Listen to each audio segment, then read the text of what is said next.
తప్పులెన్నువారు తండోపతండంబు లుర్విజనులకెల్ల నుండుదప్పో తప్పులెన్నువారు తమ తప్పులెరుగరు విశ్వదాభిరామ వినురవేమ. దీని అర్థం ఏంటి అంటే, ఎదుటి వాళ్ళ తప్పుల గురించి చెప్తూ ఉంటారు కదా, వీడి ఈ తప్పు చేసిండు, వాడు ఆ తప్పు చేసిండు, వాళ్ళు అట్లాంటి వాళ్ళు వీళ్ళు ఇట్లాంటి వాళ్ళని.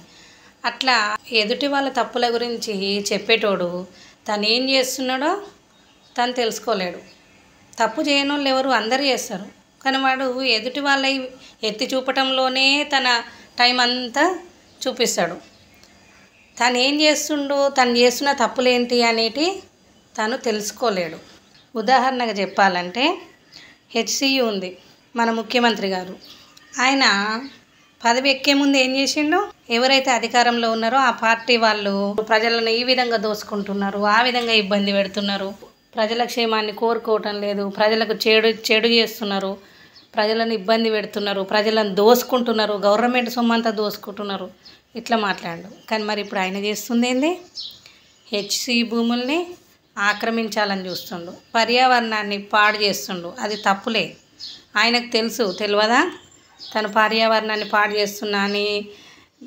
సిటీలో ఉన్న ఆ కొంచెం పచ్చదనాన్ని కూడా తీసేయటం వల్ల ఆక్సిజన్ తగ్గుతుంది, పొల్యూషన్ పెరుగుతుంది, దానివల్ల అందరికీ ఆస్తమా, దమ్ము రోగాలు వస్తాయి. ఇవన్నీ తెలుసు ఆయనకు. తెలియదా తను చేస్తున్న తప్పు తను తెలియదా?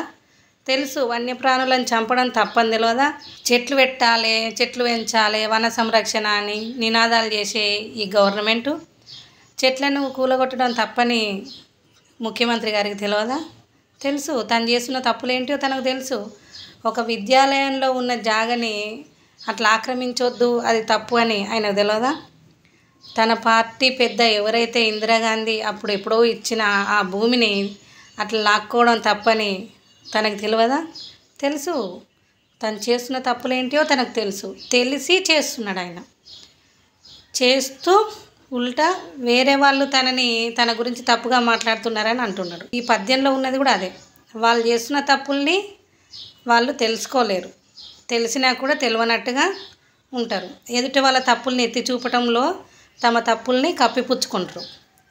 మీరు ఈ తప్పు చేసిండ్రు, మీరు ఇట్లా మాట్లాడుతున్నారు అని ఎదుటి వాళ్ళని తప్పుల పడేసి తాము చేస్తున్న తప్పుల్ని ఒప్పులుగా చూపించడానికి ట్రై చేస్తుంటారు. ఈ పద్యంలో వేమన గారు ఆనాడే చెప్పిండు మనుషుల ప్రవర్తన ఎట్లుంటుంది అనేది.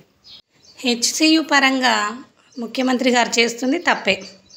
ఆ తప్పులు ఆయనకు తెలిసినా ఆ తప్పులు తెలియనట్టుగానే ఉంటున్నారు. తను తప్పని తెలుసు కాబట్టే, అలా చేయొద్దని తెలుసు కాబట్టే బందిపోడు దొంగలు ఊరి మీద అర్ధరాత్రి పడి దోసుకున్నట్టుగా అంతమంది పోలీసులను దింపి, అప్పటికప్పుడు రాత్రిపూట హాలిడేస్ ఉన్నప్పుడు విద్యార్థులు లేని టైంలో బుల్డోజర్లు దింపి అంత భూమిని చదును చేసి ఆక్రమించుకునే ప్రయత్నం చేసిండు.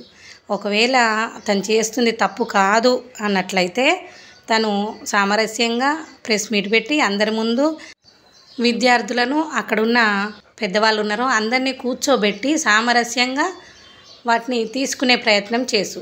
కానీ అది అలా తీసుకోకూడదు, అది తప్పు అని తెలుసు కాబట్టే ఈ మార్గాన్ని ఎంచుకున్నారు. ఇంత పెద్ద ప్రభుత్వాన్ని నడిపిస్తున్న మేధావులు ఆ మాత్రం తెలియదా?